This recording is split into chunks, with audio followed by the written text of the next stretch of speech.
All right, we got another no heat call here. We have not been to this house before.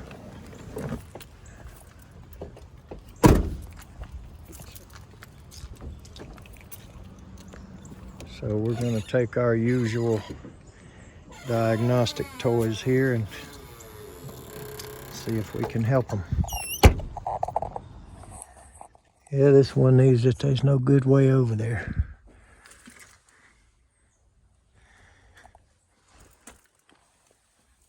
So we might as well get dirty and get in there. These cobwebs. Oh Lord, they got the slab coil put right on the furnace. I have not seen that before. It looks like it fit pretty good. Oh, I take that back.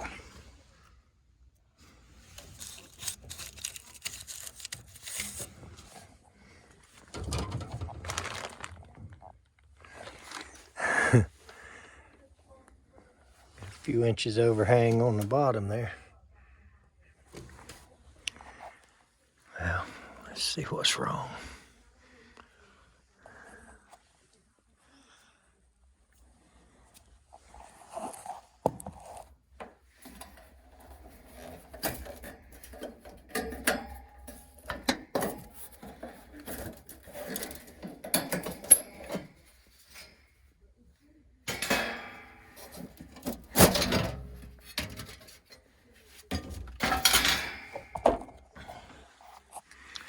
All right, well, for once you get to see that I'm not the one that taped the door switch.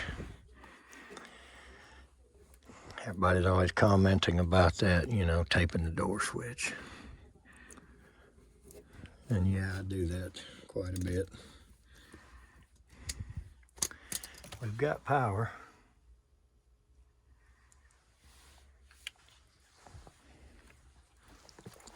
So, let's see what it's blinking.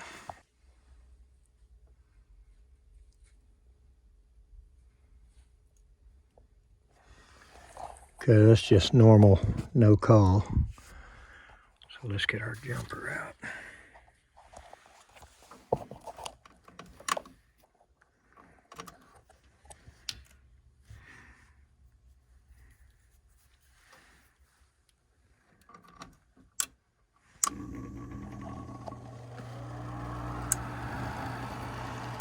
Okay, we've got induced draft.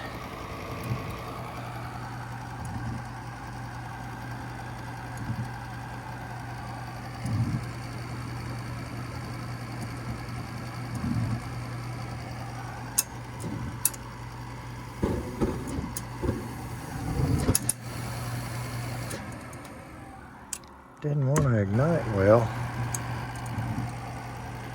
Or maybe a, looks like we got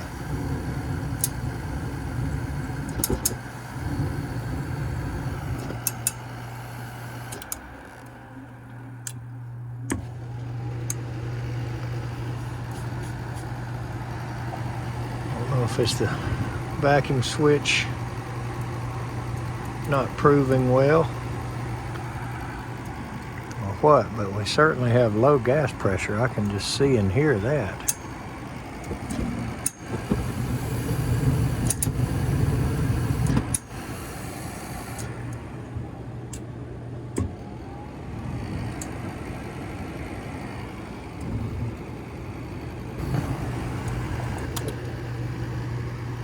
Sounds like we got more than one thing going on here.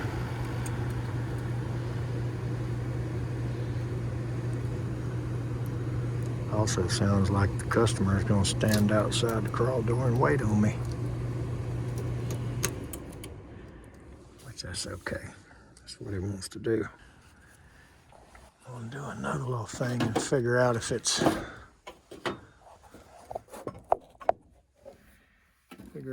this vacuum switch.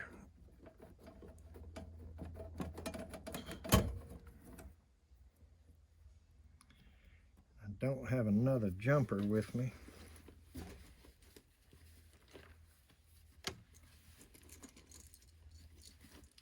But I got my handy dandy little short pro tool. So we'll use it as a jumper.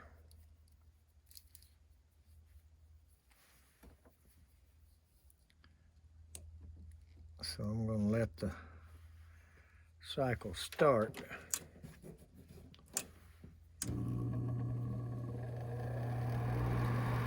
And then I'm going to connect this to simulate normal operation. And we'll see if it was blinking that or not, and what was blinking this flame. Sounds like I hear water in it. Yep, see the flame staying on now. So we got to figure out why the pressure switch is unable to stay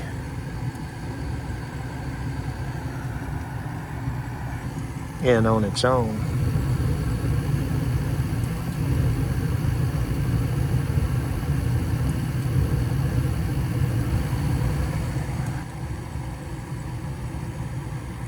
That is really strange. I heard some glubbling and bubbling, I thought. But when I pulled that off, we got absolutely nothing out of the flue motor. That doesn't mean the exhaust is not. It looks a little funny over there. We better go investigate that.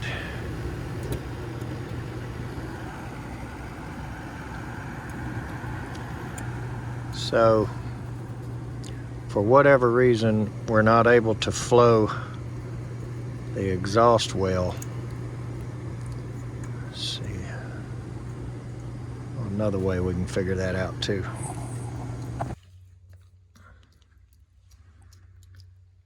So when I unhook that flue pipe,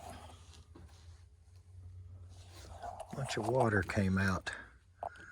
So let's just see if that's got some back pressure on it from this, because it's got one of those funny looking adapters over there, and then it looks like it goes up to 3" going out of the wall, but it does have a belly right there. So I don't know if it makes you wonder how it worked so long, if that's what's wrong. But anyway, we may just have a flue pipe restriction with water or whatnot here that's causing all these problems.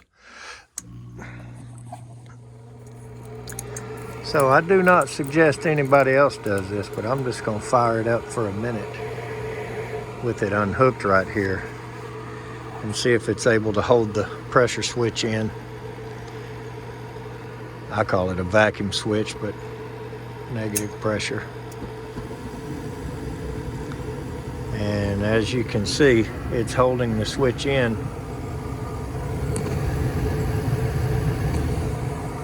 Although it's putting exhaust under here and trying to kill me, so I'll hook it back up.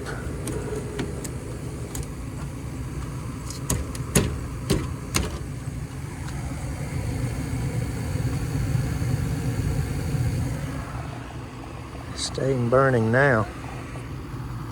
So we've got several things going on here. The gas pressure is obviously low, and I don't know, the condition of this regulator. So we would definitely need to read the inlet and the manifold side to look at that. Something's going on with the exhaust pipe and the water in it. Definitely needs a new flame sensor. I'm not really sure that it's the way this thing was installed and got that flat slab coil right up against it. Not so sure the heat exchanger condition, but mostly what we've got that was happening here was flue pipe restriction. So let's investigate that a little further. I'll talk to the customer about what all he's willing to let us do and to pay us to do, of course. But we need to evaluate this furnace a little further and definitely go in the house and take carbon monoxide readings. Just make sure we don't have a CO problem here.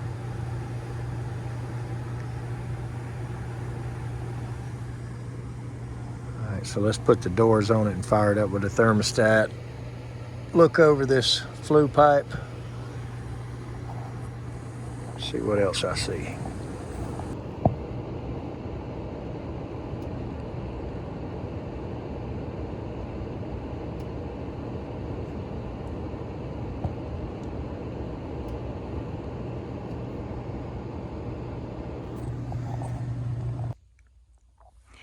Okay, I don't know how well you can see that on the camera.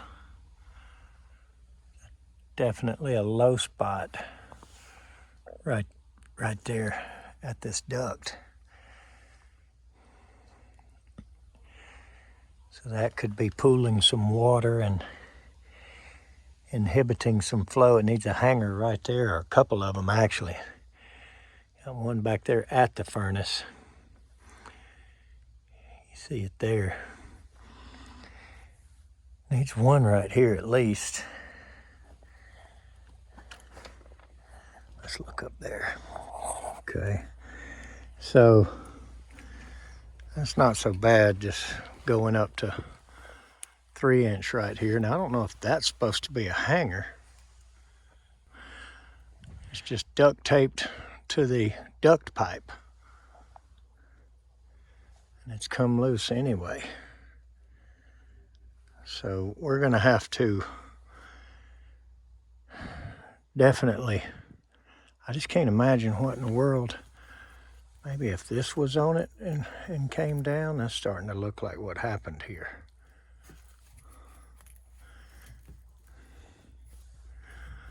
Somebody's been under here doing something, because there's there's the gas line broken down. And this hanger must have been holding that up, and that's happened recently. So I think we can see that's what's going on here as far as what shut it down.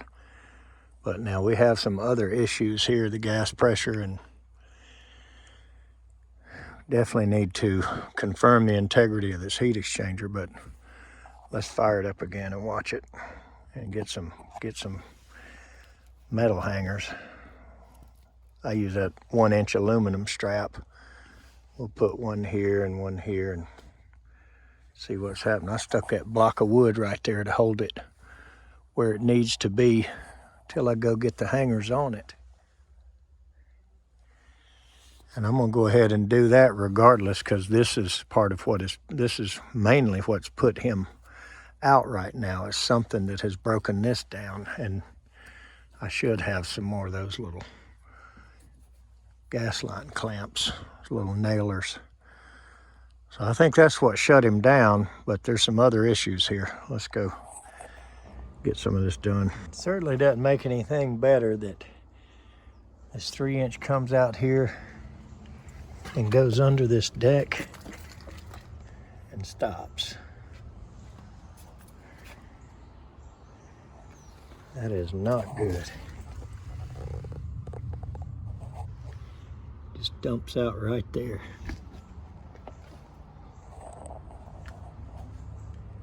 Okay.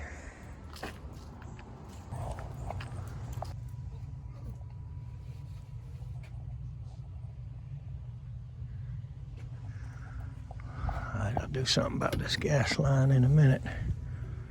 Putting these hangers on this flue is pretty important. All right, I didn't have any of these little plastic clamps. I thought I did, so I just took a piece of this soft strap and put on that gas line for something, at least temporary. And I've got a couple of plumbing strap hangers on the flue pipe now, and I've got it where it will certainly drain its water back down through the furnace like it's supposed to. So we've got it up and running. I'm definitely going to advise we get it out from under that deck and that we do a little further servicing on the furnace. But let's go in the house and make sure we're not dangerous. Take our little testo in there and take some readings.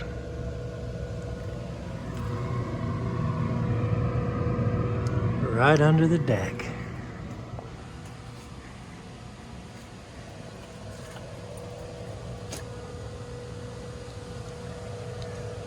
I don't like that.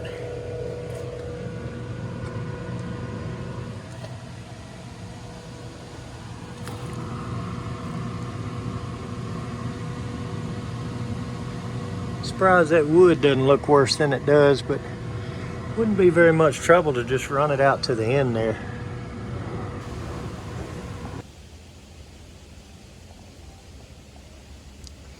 I like this little thing. Works really good. Well, I guess I don't know, what do you think the better way to go would be? Would be to replace heating systems and ducts all.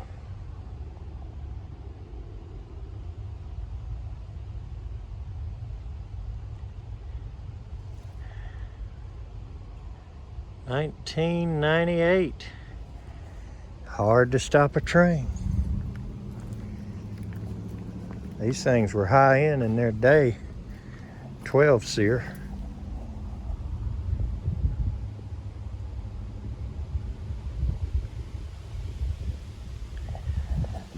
Yep, that was pretty high end, pretty high seer back in 98. 12 was. Looks like that one's bent a little bit. Something must have fell on it.